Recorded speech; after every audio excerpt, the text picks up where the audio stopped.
الحمد لله رب العالمين والصلاة والسلام على أشرف الأنبياء والمرسلين أما بعد فأعوذ بالله من الشيطان الرجيم من همزه ونفخه ونفثه بسم الله الرحمن الرحيم رب اشرح لي صدري ويسر لي أمري واحلل عقدة من لساني يفقهوا قولي اللهم انفعنا بما علمتنا وعلمنا ما ينفعنا وزدنا علما فبشر عبادي الذين يستمعون القول فيتبعون أحسنه أولئك الذين هداهم الله وأولئك هم أولو الألباب أعوذ بالله من الشيطان الرجيم بسم الله الرحمن الرحيم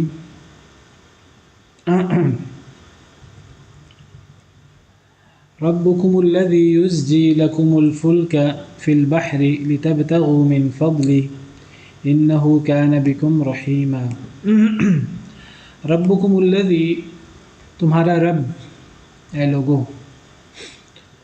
الذی وہ ذات ہے یزجی جو چلاتا ہے لکم تمہارے لیے الفلک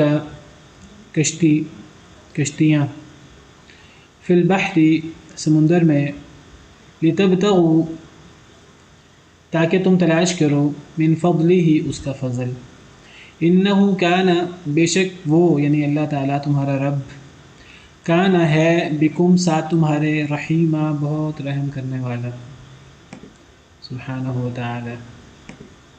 اللہ تعالیٰ اپنی شان بیان فرما رہے ہیں، اپنی عظمت بیان فرما رہے ہیں، اللہ کے انسان پر جو احسانات ہیں اللہ ان کا تذکرہ فرما رہے ہیں۔ قرآن کریم کا ایک بڑا موضوع اللہ رب العالمین کی عظمت، اللہ رب العالمین کی شان ہے۔ اللہ تعالیٰ اپنی عظمت اپنی شان کیوں بیان کرتے ہیں قرآن کریم میں؟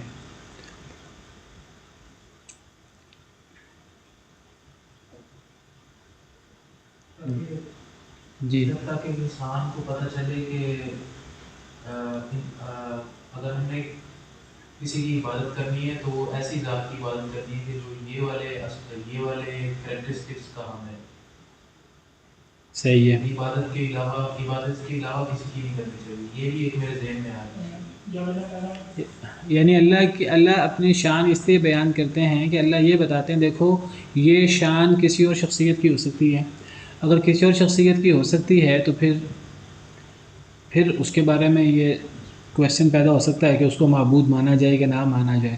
اگر یہ کریکٹرسٹکس اور یہ خاصیات کسی اور کی نہیں ہے، یہ شان کسی اور کی نہیں ہے، اللہ وحدہ لا شریک ہے، تو یہ توحید کی سب سے بڑی دلیل ہے۔ کیونکہ ہم اللہ کی عبادت کرتے ہیں اللہ کے رب ہونے کی وجہ سے، خالق مالک رازق ہونے کی وجہ سے، اللہ کی نعمتوں کی وجہ سے اور اللہ تعالیٰ کی کامل صفات کی وجہ سے۔ اللہ نے ہمیں پیدا کیا، اللہ نے ہمیں ساری نعمتیں دی، ہر قسم کا انعام اللہ نے ہم پر کیا، تو اب ہمیں اللہ کا شکریہ ادا کرنا ہے، ہمیں اللہ کی عبادت کرنی ہے، اللہ سے دعا کرنی ہے، ہر چیز اللہ سے مانگنی ہے، نفع نقصان کا مالک اللہ کو سمجھنا ہے، اللہ کے لیے نظر و نیاز دینی ہے۔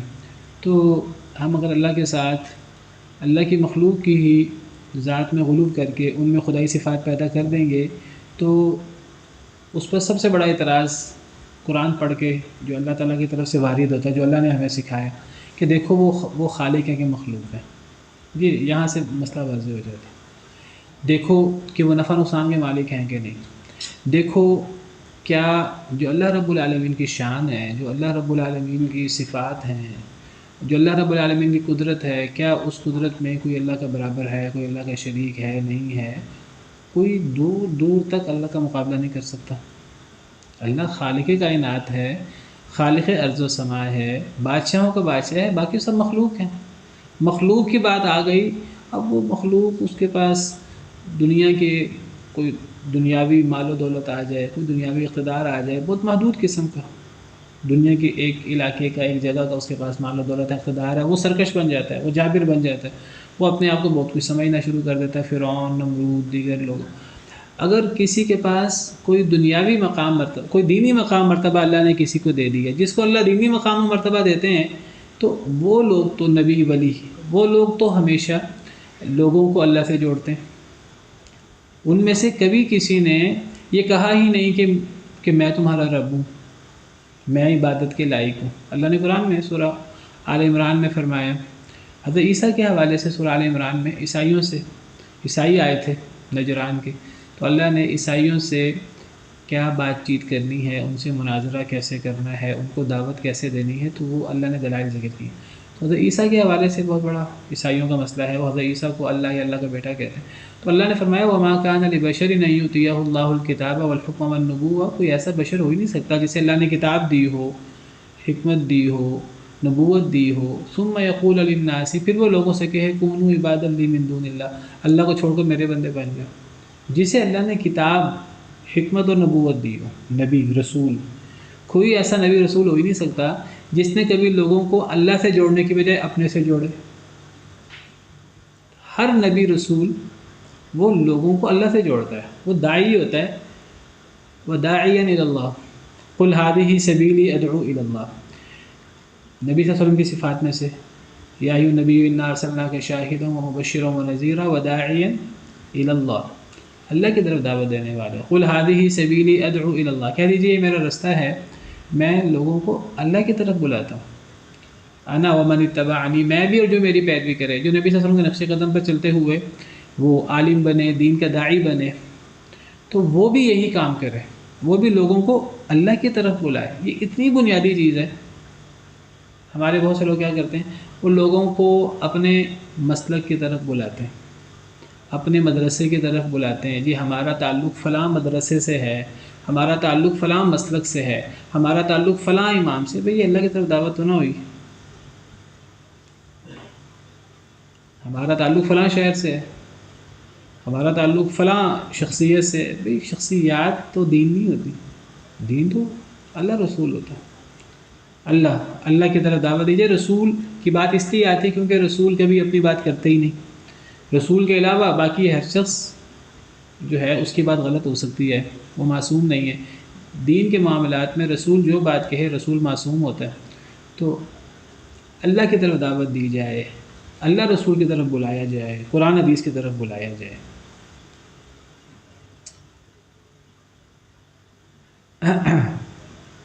تو اللہ تعالیٰ قرآن کریم کا مطالعہ کریں. قرآن کریم میں آپ کو جگہ جگہ اللہ کی عظمت اور اللہ کی شان، قرآن کا ایک بڑا حصہ آپ کو اس پہ مشتمل ملے گا، کیونکہ یہ چیز اللہ کی عظمت، اللہ کی شان اور اللہ کے خالق مالک ہونے کی بات کرتی ہے. اللہ کی ربوبیت کی توحید، پھر اللہ کی توحید جو ربوبیت کی توحید ہے اس سے الوہیت کی توحید ثابت ہوتی ہے. کہ کئی دفعہ اس موضوع پر تفصیل سے بات ہو چکی ہے.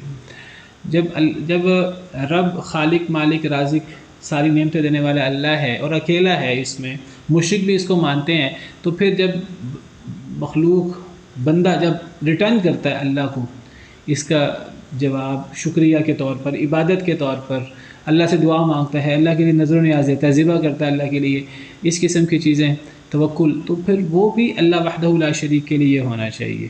یہ توحید الوہیت ہے. تو ایک تو جب اللہ کی عظمت اور شان بیان ہوتی ہے تو اس سے توحید ثابت ہوتی ہے، توحید ربوبیت اور توحید الوہیت. نمبر 2 کہ ایک مخلوق کے لیے سب سے اہمیت والی چیز کیا ہونی چاہیے، مخلوق کو پتہ ہے یا نہیں، اللہ بتاتے ہیں. مخلوق کے لیے سب سے اہمیت والی چیز کہ وہ اپنے خالق کے بارے میں معلومات حاصل کرے، اس کو اپنے خالق کی عظمت اور شان کا پتہ لگے. تو قرآن کریم بھرا پڑا ہے اللہ کی عظمت اور اللہ کی شان سے، کیونکہ یہ مخلوق کی سب سے بڑی ضرورت ہے.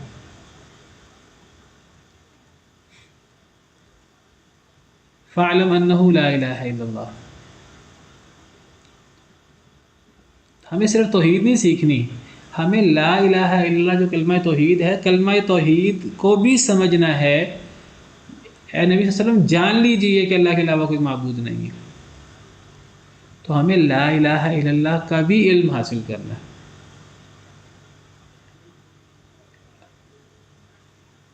اللہ کی عظمت، اللہ کی شان ایک مخلوق کی سب سے بڑی ضرورت ہے کہ وہ خالق کے بارے میں جانیں، خالق کی عظمت، خالق کی شان.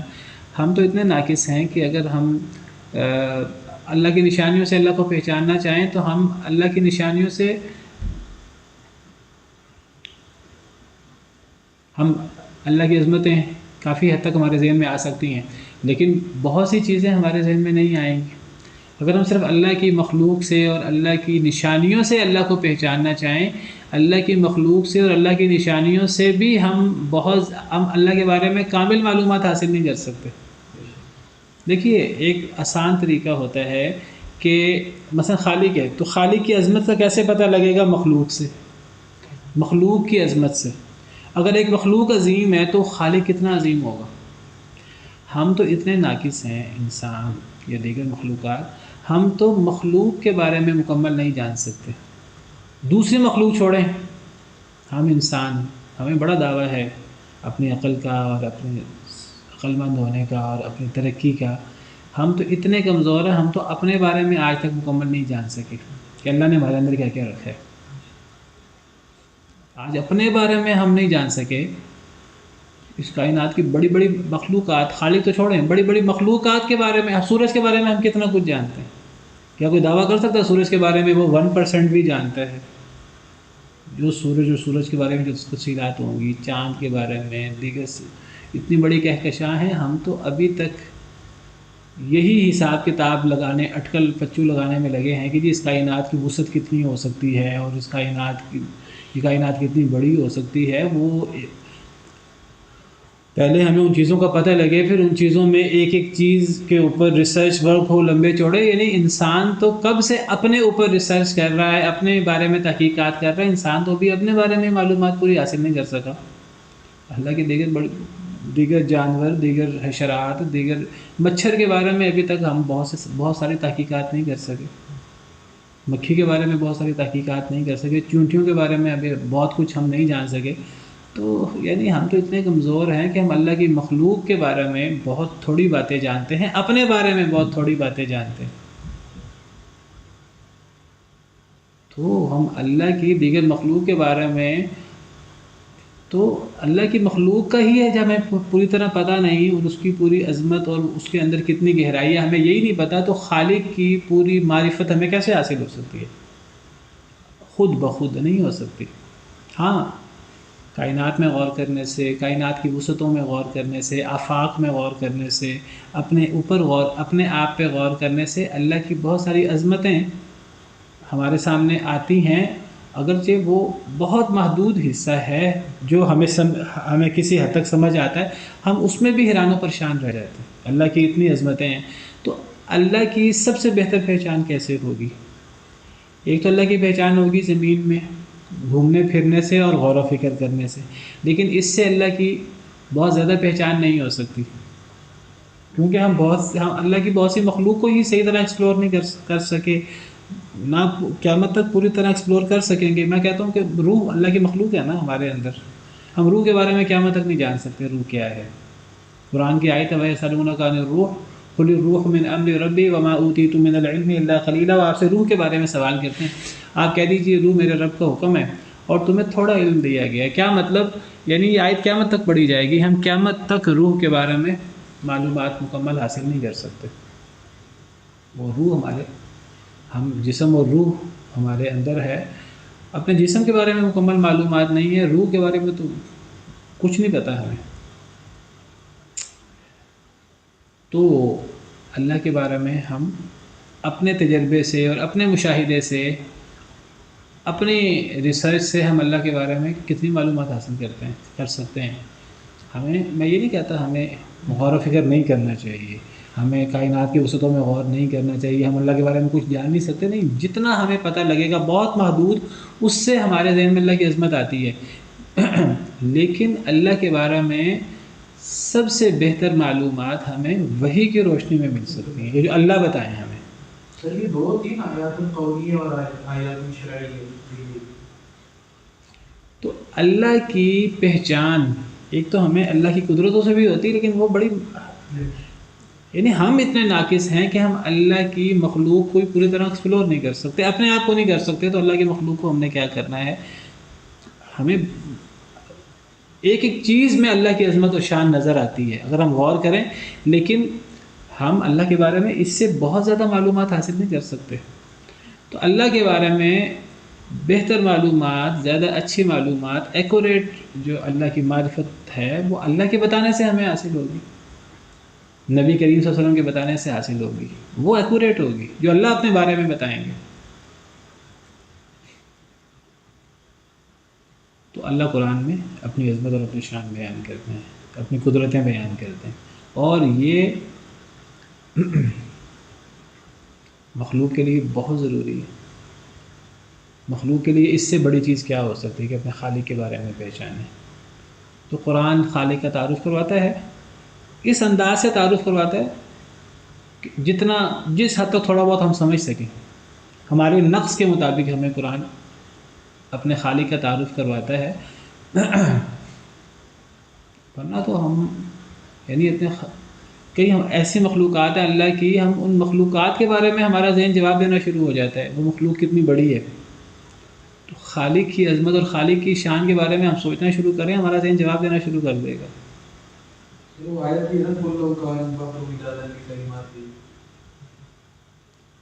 تو بہرحال یعنی قرآن تعارف کرواتا ہے اللہ کا، جو قرآن کروائے گا وہ صحیح ہوگا بالکل۔ الرحمن علم القرآن خلق الانسان علمه البیان الشمس والقمر بحسبان والنجم والشجر يسجدان والسماء رفعها ووضع الميزان الا تطغوا في الميزان واقيموا الوزن بالقسط ولا تخسروا الميزان والارض وضعها للانام فيها فاكهة والنخل ذات الاكمام والحب ذو العصف والريحان فبأي آلاء ربكما تكذبان خلق الانسان۔ یہ پوری اللہ کی معرفت اور اللہ کی عظمت، اللہ کی شان، اور قرآن کریم کا بہت بڑا حصہ اللہ کی عظمت اور اللہ کی شان پر مشتمل ہے، اور یہ ہمارے لیے بہت ضروری ہے، بہت فائدہ مند ہے۔ اللہ کی عظمت، اللہ کی ہیبت ہمارے سامنے آئے گی تو ہمارے دل میں اللہ کا ڈر پیدا ہوگا، اور اللہ کا ڈر ایک مسلمان کے لیے سب سے قیمتی چیز ہے۔ اگر یہ کہا جائے کہ ایمان اللہ پر وہ اصل میں اللہ سے ڈر کا نام ہے تو یہ بات مبالغہ نہیں ہوگی۔ اللہ کا ڈر،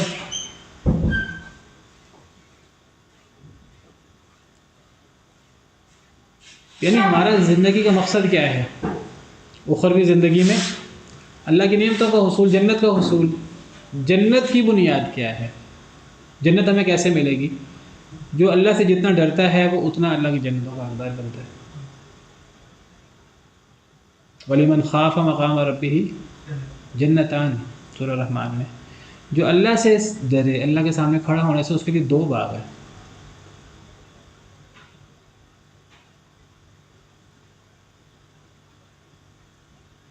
ان الذين يخشون ربهم بالغیب لهم مغفرة واجر کبیر، جو اپنے رب سے ڈرتے ہیں بن دیکھے ان کے لیے مغفرت بھی ہے اور بہت بڑا اجر بھی ہے۔ ایمان اور تقوی آپ سمجھیے یہ لازم و ملزوم ہے۔ کسی جگہ پر اللہ مومنین کو متقین کہہ کر تعارف کرواتے ہیں۔ سورہ بقرہ کے شروع میں اللہ نے 3 گروہوں کا تعارف کروایا ہے۔ کون 3 گروہ ہیں سورہ بقرہ کے شروع میں؟ ایمان والے، کفار اور منافق۔ ایمان والوں کو وہاں اللہ نے کیا کہا ہے سورہ بقرہ کے شروع میں؟ الف لام میم ذالک الکتاب لا ریب فیہ ھدی للمتقین۔ متقین، ایمان یہ نہیں فرمایا ھدی للمؤمنین، متقین فرمایا، حالانکہ مراد یہاں ایمان والے، ایمان والوں کو متقی کہہ کر بلایا ہے۔ قرآن میں جگہ جگہ ایمان اور تقوی کا ذکر اکٹھا ہے۔ وَلَوْ أَنَّ أَهْلَ الْقُرَىٰ آمَنُوا وَاتَّقَوْا، اگر بستیوں والے ایمان لے آئیں اور ڈر جائیں۔ وَلَوْ أَنَّ أَهْلَ الْكِتَابِ آمَنُوا وَاتَّقَوْا، اگر اہل کتاب ایمان لے آتے ڈر جاتے۔ ایمان اور تقوی، تِلْكَ الْجَنَّةُ الَّتِي نُورِثُ مِنْ عِبَادِنَا مَنْ كَانَ تَقِيًّا، جنت کا وارث ہم کس کو بناتے ہیں سورہ مریم میں؟ جو متقی ہوتا ہے۔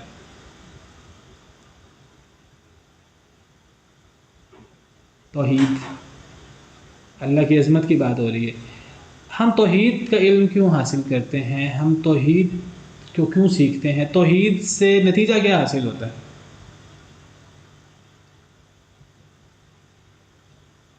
توحید سے بڑی کیا چیز ہو سکتی ہے؟ شرک سے بچنا، سب سے بڑی عبادت ہے نا توحید۔ توحید کو جاننے سے ہمارے اندر کیا پیدا ہوتا ہے؟ نتیجہ کیا ہے توحید کا؟ قرآن کا پہلا حکم کیا ہے؟ قرآن کا پہلا حکم 3 گروہوں کے بعد توحید، اللہ تعالیٰ کو ایک قرآن کی آیت پڑھے نا، یا ایھا الناس اعبدوا ربکم الذی خلقکم والذین من قبل، الذین لعلکم تتقون، اے لوگوں اس رب کی عبادت کرو جس نے تمہیں بھی پیدا کیا اور تم سے پہلے لوگوں کو بھی پیدا کیا۔ توحید کا حکم قرآن کا پہلا حکم ہے۔ اللہ کہتے ہیں کہ یہ توحید کی بات ہے۔ اللہ نے توحید ربوبیت، توحید الوہیت دونوں کا ذکر کیا پہلی آیت میں، گہرائی میں نہیں جاتا۔ اچھا، اس توحید کو جاننے سے اور اس توحید پر عمل کرنے سے ہوگا کیا؟ یا ایھا الناس اعبدوا ربکم الذی خلقکم والذین من قبلکم لعلکم تتقون، توحید سے تقوی پیدا ہوگا۔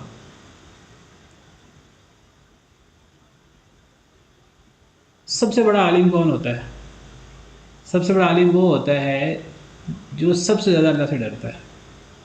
انما یخشی اللہ من عبادہ العلماء، نبی اللہ سے سب سے زیادہ ڈرتے تھے۔ توحید کا مقصد تقوی، توحید جو سب سے بڑی عبادت ہے، شرک سے بچنے کا مقصد تقوی۔ نماز انسان کیوں پڑھتا ہے؟ اللہ کی یاد اور اللہ سے ڈر کے لیے۔ جو بندہ نماز پڑھتا ہے، صحیح نماز پڑھتا ہے، گناہوں سے بچ جاتا ہے، کیونکہ اس کے دل میں اللہ کی عظمت پیدا ہوتی ہے۔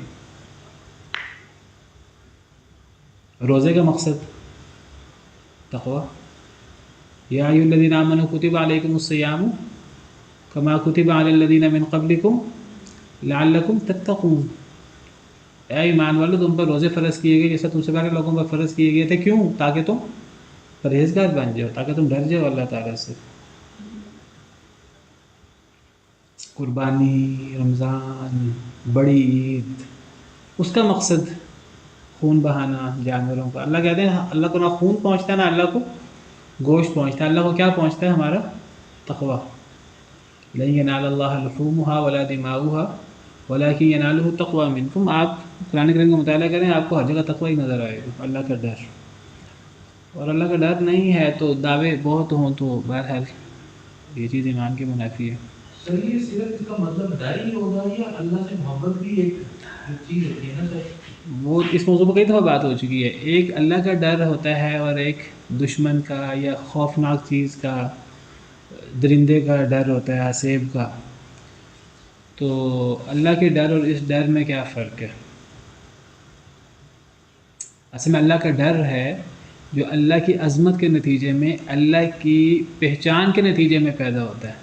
اللہ کو جاننے سے جتنا اللہ کے بارے میں معلومات حاصل ہوں ہمیں، اتنا اللہ کا ڈر پیدا ہوتا ہے۔ یہ ڈر جس کو آپ ہیبت کہہ لیں، اللہ کی عظمت اور اس کی ہیبت، یہ ڈر ایسا نہیں ہے جو ہمیں اللہ سے دور کرے۔ اللہ قرآن میں فرماتے ہیں، قرآن کی صفت بیان کرتے ہوئے اللہ فرماتے ہیں اللہ نزل احسن الحدیث کتابا متشابہا، اللہ نے بہترین بات نازل کی، قرآن یعنی کتابا متشابہا، وہ ایک کتاب ہے جو کہ ملتی جلتی، متشابہ کتاب ہے، اس کی آیتیں ملتی جلتی ہیں، ایک جیسے موضوعات بار بار بیان ہوئے ہیں، ایک بات پھیر پھیر کر بیان ہوئی ہے۔ تقشعر منہ جلود الذین یخشون ربہم، اس قرآن کو پڑھ کر کیا ہوتا ہے؟ ان لوگوں کے چمڑے کانپ جاتے ہیں جو اپنے رب سے ڈرتے ہیں۔ قرآن پڑھنے سے ڈر پیدا ہونا چاہیے دل میں۔ اگر ڈر پیدا نہیں ہوتا تو گویا کہ قرآن پڑھنے سے فائدہ نہیں ہو رہا۔ اللہ کہتے ہیں مومن کون ہے؟ انما المؤمنون الذین اذا ذکر اللہ وجلت قلوبهم، مومن وہ ہوتا ہے جب اللہ کا ذکر کیا جائے تو دل ڈر جائیں۔ وَإِذَا تُلِيَتْ عَلَيْهِمْ آيَاتُهُ زَادَتْهُمْ إِيمَانًا، جب قرآن کی آیتیں تلاوت کی جائیں تو ایمان بڑھ جائے، یہ مومن ہوتا ہے۔ تو اللہ یہاں فرماتے ہیں کہ اللہ نے کتاب نازل کی جو بہترین بات ہے، جو ایک متشابہ کتاب ہے ملتی جلتی، تقشعر منہ جلود الذین یخشون ربہم، تو اس کتاب کو پڑھ کر جو لوگ اپنے رب سے ڈرتے ہیں ان کے چمڑے کانپ جاتے ہیں۔ اللہ کے ڈر، اللہ کی عظمت کی وجہ سے ڈر۔ اچھا، یہ جو ڈر ہے کیا اللہ سے دور کرتا ہے؟ پھر اللہ فرماتا ہے ثم تلین جلودہم وقلوبہم الی ذکر اللہ، پھر ان کے چمڑے اور ان کے دل اللہ کے ذکر کی طرف مائل ہو جاتے ہیں۔ یہ اللہ کا ڈر اللہ سے قریب کر دیتا ہے، اللہ سے جوڑ دیتا ہے۔ اور یہ جو آسیبی چیزیں، دشمن کی چیزیں اور درندے وغیرہ کا خوف، وہ ہمیں ان سے دور بھاگنے کا مجبور کرتا ہے۔ تو یہ اللہ کا ڈر، یہ اللہ سے قریب کرتا ہے۔ اللہ سے جوڑ دیتا ہے بالکل ایک انسان. تو یہ فائدہ ہے اللہ کی عظمت کو جاننے کا، اللہ کی عظمت کو پہچاننے کا. تو قرآن کریم اللہ کا تعارف کرواتا ہے بہت زیادہ. اگر یہ کہا جائے قرآن کریم میں اللہ نے کیا چیزیں بیان کی ہیں، تو اگر اس کا جواب یہ دیا جائے، دو چیزیں اللہ نے بیان کی قرآن میں. ایک تو اللہ نے اپنی عظمت اور اپنی شان بیان کی ہے، جو مخلوق کا سب سے بڑا زندگی کا مقصد ہونا چاہیے کہ اپنے خالق کے بارے میں پہچان حاصل کرے. نمبر دو، وہ دوسری چیز بھی وہ اللہ کی پہچان ہی ہے. ایک تو ہے اللہ کی عظمت، اللہ کی شان، اور دوسری چیز کیا ہے کہ اللہ کا ہم سے تقاضا کیا ہے، اللہ کا حکم کیا ہے، اللہ کے اوامر کیا ہیں، اللہ کے نواہی کیا ہیں. یہ بھی اللہ کی پہچان ہے. اللہ ہم سے چاہتے کیا ہیں. تو یہ دو قرآن کے مین موضوعات آپ سمجھیے. قرآن میں آپ کو اللہ کی تعریف، اللہ کی عظمت، اللہ کی شان ملے گی زیادہ سے زیادہ، بہت جگہ. اور یہ انسان کے لیے یہ کتنی ضروری ہے، اس کے بغیر یعنی انسان وہ بالکل ناکام ہے اور بے مقصد زندگی گزارتا ہے اگر اللہ کی پہچان نہ ہو، اللہ کی عظمت اس کے ذہن میں نہ ہو. ربکم الذی یزجی، تو اللہ اپنی پہچان کرواتے ہیں. تمہارا رب وہ ہے جو چلاتا ہے تمہارے لیے الفلک، کشتیوں کو. فلک کا معنی کشتی کے کشتیاں. تو فلک کے بارے میں کہتے ہیں کہ یہ واحد بھی استعمال ہوتا ہے اور جمع بھی استعمال ہوتا ہے. تو یہ جمع ہے یہاں. تمہارا رب وہ ہے جو چلاتا ہے تمہارے لیے کشتیوں کو. کشتی سمندر کے اندر چلنا یہ اللہ کی بہت بڑی قدرت ہے. اگر اللہ نے سسٹم نہ بنایا ہو کشتی کو سمندر میں پانی میں چلنے کا، تو کشتی سمندر میں چل ہی نہ سکے، کشتی سمندر کے اوپر ٹھہر ہی نہ سکے. دیکھیں بڑے بڑے بحری جہاز ہوتے ہیں، ٹنوں وزنی، سینکڑوں سے ہزاروں ٹن وزنی، ان کے اندر صرف سامان ہی ہوتا ہے. وہ خود کتنے ٹن کے ہوتے ہیں. اتنا وزنی بحری جہاز اور شپ وہ پانی کے اوپر کیسے ٹھہرا ہوا ہے کہ بلا وجہ نہیں ٹھہرا ہوا. یہ اللہ کی کارگزاری ہے، اللہ کی عظیم قدرت ہے، اللہ کے بنائے ہوئے نظام ہیں. یہ اللہ کا نظام نہ ہو تو اس سوئی تو پانی کے اوپر نہیں ٹھہر سکتی. تو اتنا بڑا جہاز پانی کے اوپر کیسے ٹھہر جاتا ہے، اور وہ پانی کے اندر کیسے سفر کرتا ہے، کیسے اس سفر کے اندر ہوائیں ممید و معاون ثابت ہوتی ہیں. اگر اللہ ہوائیں بند کر دے تو اللہ فرماتے ہیں کہ یہ کشتیاں اور یہ جہاز بڑے بڑے یہ سمندر کی سطح پر کھڑے کے کھڑے رہ جائیں. ہم یہ نہیں کہہ سکتے نہیں وہ تو پرانے دور کی بات ہو رہی ہے جب یہ انجن نہیں ہوتے تھے تب یہ ہوتا تھا. نہیں، آج بھی یہ جو ہوائیں چلتی ہیں، اگر سمندر کی ہوائیں یہ اس طرح نہ چلیں جس طرح چل رہی ہیں ایک لگے بندے نظام کے مطابق، یا یہ اس طرح چلنا شروع کر دیں وہ جس طرح طوفانی ہوائیں ہوتی ہیں، کون سا جہاز ہے اور کون سی کشتیاں ہیں جو سمندر میں سفر کر سکیں. بہت بڑی قدرت ہے اللہ کی. تو تمہارا رب وہ ہے جو چلاتا ہے تمہارے لیے کشتیوں کو. یہ اللہ کی بہت بڑی قدرت ہے، کشتی کا پانی میں چلنا. جو اللہ نے بڑی بڑی 7 نشانیاں بیان کی ہیں نا قرآن کریم میں کئی جگہ پر، ان میں سے ایک نشانی سمندر میں کشتی کا چلنا، بڑے بڑے بحری جہازوں کا چلنا. وَمِنْ آيَاتِهِ الْجَوَارِ فِي الْبَحْرِ كَالْأَعْلَامِ، اللہ کی بڑی بڑی نشانیوں میں سے جاری رہنے والی کشتیاں ہیں الجواری فی البحر، سمندر میں، کالاعلام، قلعوں کی طرح.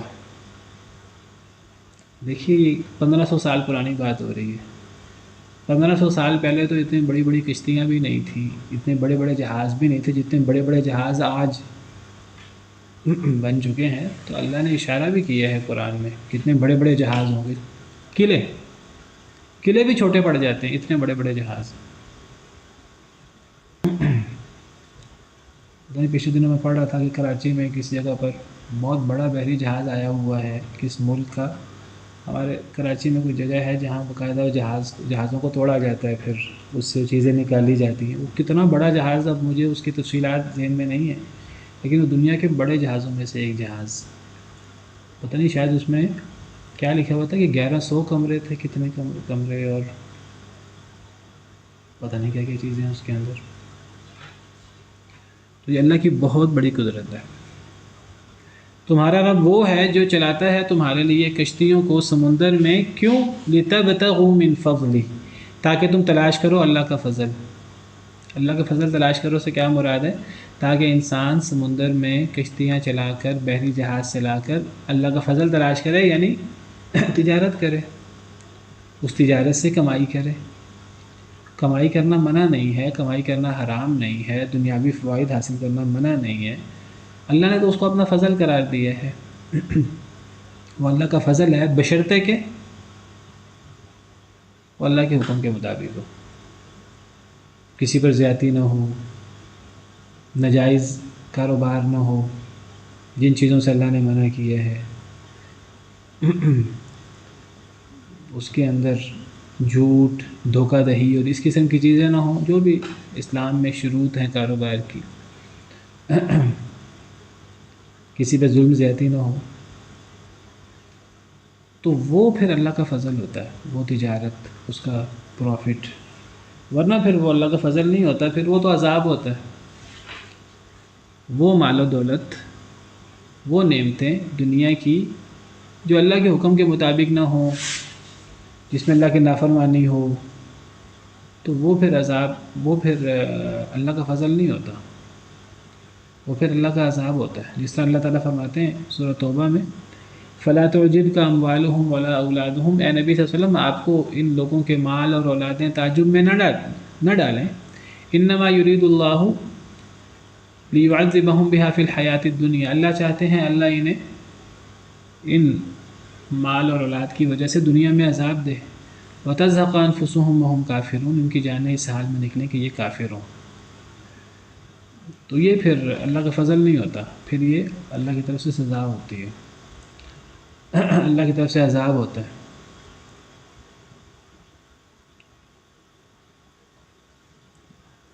تو یہ مال اولاد اور یہ چیزیں اللہ کا فضل بن سکتی ہیں اگر یہ اللہ کے حکم کے مطابق ہو۔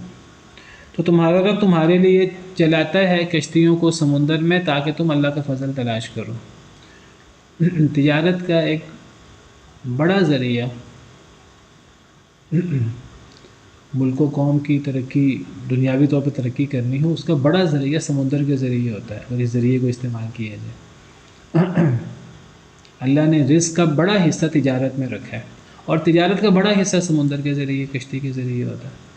اور یہ صرف پچھلے دور میں نہیں تھا، پچھلے دور میں بھی اور آج بھی آپ بڑے بڑے ملک لے لیجئے جن کی بڑی بڑی معیشتیں ہیں، تو ان کی معیشت کی بنیاد سمندری تجارت ہوتی ہے۔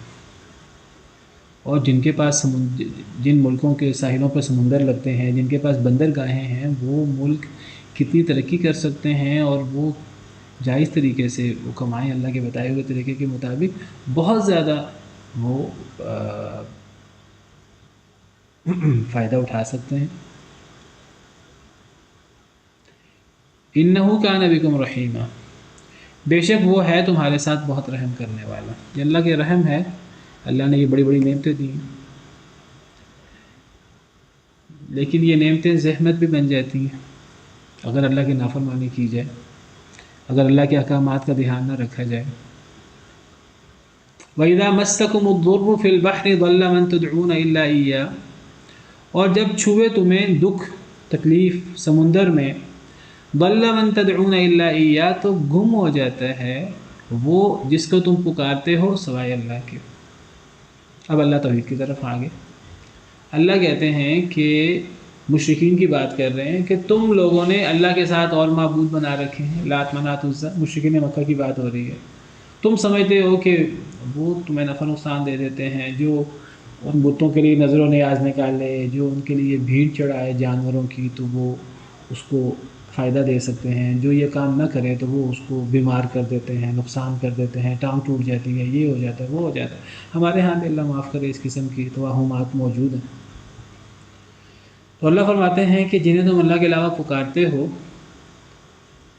اگر تمہیں سمندر میں دکھ پہنچے، سمندر میں اگر طوفان آ جائے، یہ جو کشتی اللہ کی بہت بڑی نعمت ہے، تو یہ کشتی اور جہاز کے اندر اگر تم سفر کر رہے ہو، یہ اگر کشتی اور جہاز سمندر کے اندر ہچکولے کھانا شروع کر دے، طوفان آ جائے، یہی سمندر جو بہت بڑی نعمت ہے اللہ کی، یہی کشتیاں جو اللہ کی بہت بڑی نعمت ہے، یہ کشتیاں ہواؤں کے ذریعے چلتی ہیں، وہ ہوائیں بڑی اچھی لگتی ہیں جب وہ صحیح چل رہی ہوں، جب وہ ہوائیں طوفان میں بدل جائیں، جب یہ سمندر جو اتنا ہموار ہوتا ہے، جب یہ پہاڑوں کی طرح کی لہریں جب آنا شروع ہو جاتی ہیں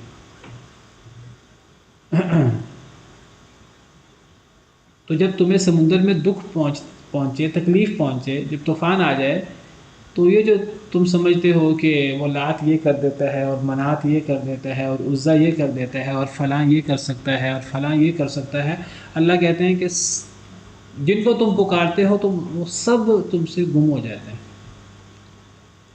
جب انسان موت کو سامنے دیکھتا ہے سمندر کے اندر، تو مشرک بھی اسے یقین ہو جاتا ہے کہ اب یہ لات منات عزا یہ کوئی میری مدد نہیں کر سکتا، وہ ساری چیزیں گم ہو جاتی ہیں سوائے اللہ کے، صرف اللہ یاد آتا ہے۔ مشرکین مکہ کیا کیا کرتے تھے کہ عام حالت میں تو پکارتے رہتے اللہ کے ساتھ اپنے معبودوں کو بھی، دیگر کو بھی، جب مشکل میں پھنس جاتے، موت سامنے نظر آتی، سمندر وغیرہ کے اندر اس قسم کا طوفان آ جاتا، تو باقاعدہ کہا کرتے تھے لوگوں سے اب تو اللہ ہی بچا سکتا ہے، اب تو ہمارے معبود ہمیں نہیں بچا سکتے۔ جو مشرک اپنے منہ سے کہتا ہے اب اللہ ہی بچا سکتا ہے، تو جو اللہ مشکل میں بچا سکتا ہے تو آسانی میں اللہ کے ساتھ دوسرے بھی بچا سکتے ہیں، دوسرے بھی مدد کر سکتے ہیں، کتنی بے وقوفی کی بات ہے۔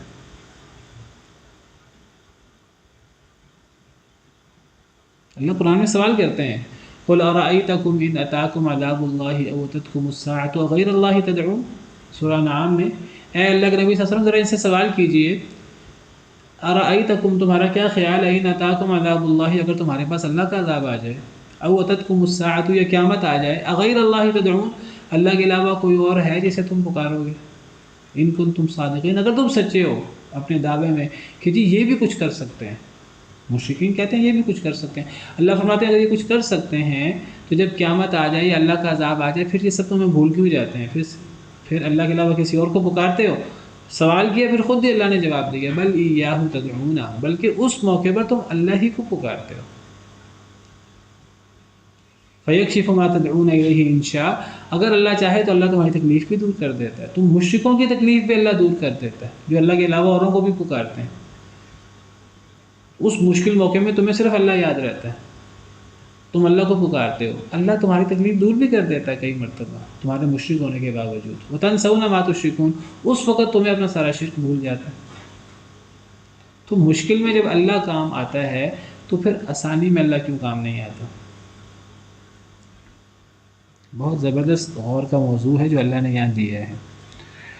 اور جب چھوتا ہے تمہیں دکھ تکلیف سمندر میں کوئی طوفان وغیرہ آ جائے تو گم ہو جاتا ہے تم سے جنہیں تم پکارتے ہو سوائے اس کے، اللہ کے سوا سب گم ہو جاتے ہیں۔ فلما نجاکم، پس جب وہ نجات دیتا ہے تمہیں الی البر، خشکی کی طرف، پس جب وہ نجات دیتا ہے تمہیں الی البر اعرضتم، خشکی کی طرف تو تم منہ موڑ لیتے ہو۔ یعنی سمندر میں اگر طوفان آ جائے اور کشتی تباہ ہونے لگے، بحری جہاز تباہ ہونے لگے، تو اس وقت تو تم پھر صرف اللہ کو پکارتے ہو، سارے شریک تمہیں بھول جاتے ہیں۔ اچھا پھر تم اللہ کو پکارتے ہو، اللہ تمہارے شرک کے باوجود تمہاری پکار سن لیتا ہے، تمہیں اس طوفان سے نجات دے دیتا ہے۔ جب وہ نجات دیتا ہے تمہیں خشکی کی طرف، تو خشکی میں جا کر تم پھر اعراض شروع کر دیتے ہو، پھر تم اللہ کے ساتھ شریک بنانا شروع کر دیتے ہو۔ وَكَانَ الْإِنسَانُ كَفُورًا، اور ہے انسان ناشکرا، کتنا ناشکرا ہے انسان کہ سمندر میں اللہ کو یاد کیا، جب اللہ نے تکلیف دور کر دی اور اللہ نے خشکی کی طرف بھیج دیا، وہ سمجھتا ہے اب خشکی میں کوئی مصیبت نہیں آئے گی، خشکی میں جا کر پھر گناہ شروع کر دیتا ہے، پھر غیر اللہ کو پکارنا شروع کر دیتا ہے۔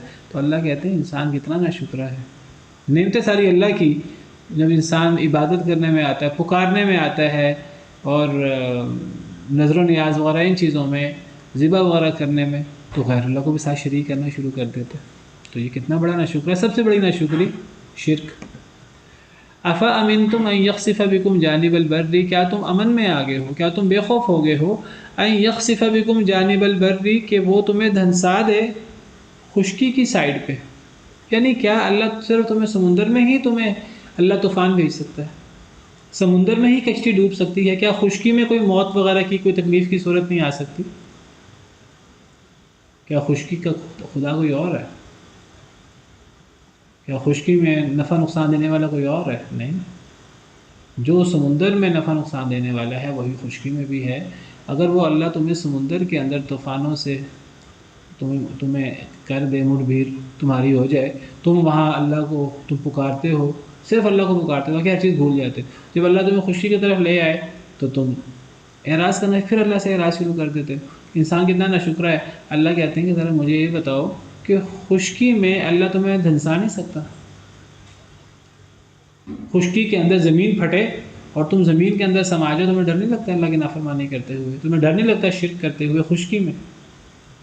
جو اللہ سمندر کے اندر طوفان بھیج کر تمہیں مشکلات سے دوچار کر سکتا ہے، وہ اللہ خشکی میں تمہیں مختلف قسم کے زلزلوں سے اور سیلابوں سے اور زمین پھٹ جائے، تم دھنس جاؤ، ان طریقوں سے وہ اللہ تمہیں خشکی کے اندر تباہ کیوں نہیں کر سکتا؟ کیا تم بے خوف ہو گئے ہو کہ وہ دھنسا دے تمہیں خشکی کی جانب؟ او یرسل علیکم حاصبا، یا وہ بھیج دے تمہارے اوپر پتھروں کی بارش۔ بھئی خشکی میں پتھروں کی بارش بھی تو ہو سکتی ہے، جیسے قوم لوط پر ہوئی تھی، قوم عاد پر ہوئی تھی۔ تو وہ اللہ تمہارے اوپر خشکی میں پتھروں کی بارش بھی بھیج سکتا ہے۔ ثم لا تجدوا لکم وکیلا، پھر نہیں تم پاؤ گے اپنے لیے کوئی بچانے والا۔ اگر اللہ کی طرف سے خشکی میں زمین پھٹ جائے، تم دھنس جاؤ اندر، یا پتھروں کی بارش آ جائے اور اس قسم کا عذاب آ جائے، تو کون تمہیں بچائے گا؟ اللہ سے کوئی نہیں بچا سکتا۔ جیسا سمندر میں کوئی نہیں بچا سکتا، خشکی میں بھی کوئی نہیں بچا سکتا۔ ام امنتم، یا کیا تم بے خوف ہو گئے ہو، کیا تم امن میں آ گئے ہو، ان یعیدکم فیہ تارۃ اخری، کہ وہ لٹا دے تمہیں دوبارہ ایک دفعہ سمندر میں؟ یعنی سمندر میں ایک دفعہ طوفان آیا، تم شرک کرتے تھے، طوفان میں تم نے خالص اللہ کو یاد کیا، اللہ نے تمہاری دعا سن لی، تم خشکی میں آ گئے، خشکی میں آ کر تم دوبارہ بھول گئے اللہ کو، تم نے دوبارہ شرک شروع کر دیا، تو کیا خشکی میں اللہ کا عذاب نہیں آ سکتا؟ اچھا کیا تمہیں دوبارہ کبھی سمندر میں نہیں جانا پڑے گا؟ دوبارہ سمندر میں جاؤ تو دوبارہ طوفان نہیں آ سکتا؟ کیا تم بے خوف ہو گئے ہو کہ وہ لٹا دے تمہیں دوبارہ فیہ، اسی سمندر میں، تارۃ اخری، ایک دوسری مرتبہ بھی، فیرسل علیکم قاصفا من الریح، تو وہ بھیجے تمہارے اوپر تیز ہوا، قاصف کہتے ہیں ریحا شدیدۃ، تیز ہوا، تیز و تند پھر ہوا دوبارہ بھیجے۔ طوفان جو آتے ہیں سمندر میں ہواؤں کی وجہ سے آتے ہیں، بنیادی وجہ ہوا بنتی۔ فیغرقکم بما کفرتم، تو وہ تمہیں غرق کر دے تمہارے کفر کرنے کی وجہ سے۔ کیا دوبارہ اللہ تمہیں سمندر کے اندر، تمہیں نہیں جانا پڑے گا، دوبارہ سمندر میں طوفان نہیں آ سکتا؟ ثم لا تجدوا لکم علینا بہ تبیعا، پھر نہیں تم پاؤ گے اپنے لیے ہمارے اوپر ساتھ اس کے تبیعہ کو پیچھا کرنے والا۔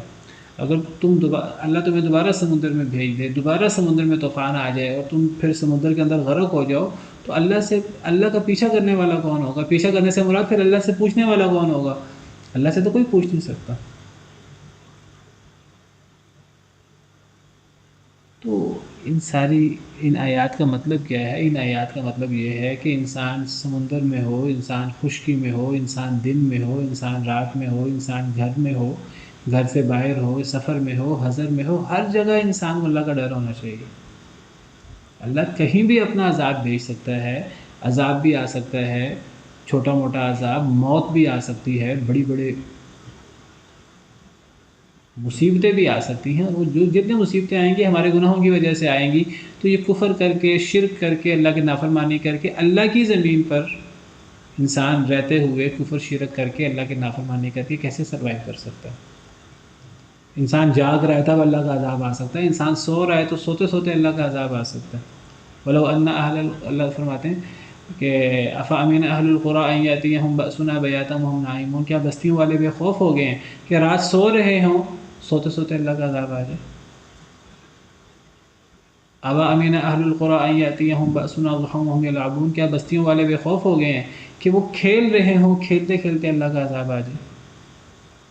کھیل سے مراد ہمارے دنیا کے کاروبار بھی ہو سکتے ہیں جو ہمیں دین سے غافل کر دیتے ہیں، اور کھیل سے مراد ہماری تفریح اور ہمارے کھیل کود بھی ہو سکتے ہیں۔ افامنوا مکر اللہ، کیا یہ لوگ اللہ کی تدبیر سے بے خوف ہو گئے ہیں؟ فلا یأمن مکر اللہ الا القوم الخاسرون، اللہ کی تدبیر سے، اللہ کی پکڑ سے بے خوف تو صرف نقصان اٹھانے والے ہوتے ہیں۔ تو کبھی بھی اللہ کی پکڑ سے بے خوف نہیں ہونا چاہیے۔ ایک انسان گناہ کر کے، اللہ کی سرزمین پہ گناہ کر کے، اللہ کے آسمان کے نیچے گناہ کر کے، اللہ کی ہواؤں میں چل کے، اور ساری چیزیں تو اللہ کی ہیں، یہ سانس کی ڈوری اللہ کے حکم سے چل رہی ہے، ہر چیز ہمارے جسم کے اللہ کے حکم سے کام کر رہی ہے۔ اللہ کسی چیز کو حکم دے وہ چیز کام کرنا بند کر دے، دل کا مسئلہ بن جائے، اللہ نہ کرے، کینسر کا مسئلہ بن جائے، اللہ نہ کرے کوئی اور مسئلہ بن جائے، 10,000 قسم کی چیزیں ہیں جو مصیبتیں ہیں جو ہم پر آ سکتی ہیں، تو انسان ان سب چیزوں کے باوجود اللہ کی نافرمانی کیسے کرتا ہے، اور بڑے بڑے بلنڈر کیسے کرتا ہے، کفر، شرک، اور اللہ کو چیلنج اور اللہ کے ساتھ جنگ کیسے کرتا ہے انسان۔ اصل میں اللہ دیکھیں یہ اللہ کا ڈراوا ہے، اور یہ ہمارے لیے بہت فائدہ مند ہے، بہت غور کرنے کی چیز ہے۔ اگر ہم اس سے فائدہ نہیں اٹھائیں گے تو جب اللہ کا عذاب آ جائے گا، عذاب آنے کے بعد پھر تو توبہ کی توفیق نہیں ملنے والی۔ فرعون پر اللہ کا عذاب آیا، وہ دعائیاں دیتا رہا، توبہ کرتا رہا، کیا فائدہ؟ جب موت آ جائے تو پھر تو مرتے وقت تو ہر بندہ مسلمان ہو جاتا ہے، آپ سمجھیے، ہر بندہ توبہ کرتا ہے۔ فلما رأوا بأسنا قالوا آمنا، اللہ کہتے ہیں جب کسی قوم پر ہمارا عذاب آئے ہر قوم ایمان لے آتی، آمنا کہتی ہے، لیکن اس وقت کوئی فائدہ نہیں ہے۔ قبر میں ہر بندہ توبہ کرتا، کوئی فائدہ نہیں توبہ کرنے کا۔ قیامت کے دن ہر بندہ دعائیاں دے گا، توبہ کرے گا، قسمیں کھا کھا کر ایک دفعہ دوبارہ لٹا دیا جائے، کوئی فائدہ نہیں ہوگا۔ سارا فائدہ دنیا کے اندر اپنی اصلاح کرنے کا ہے۔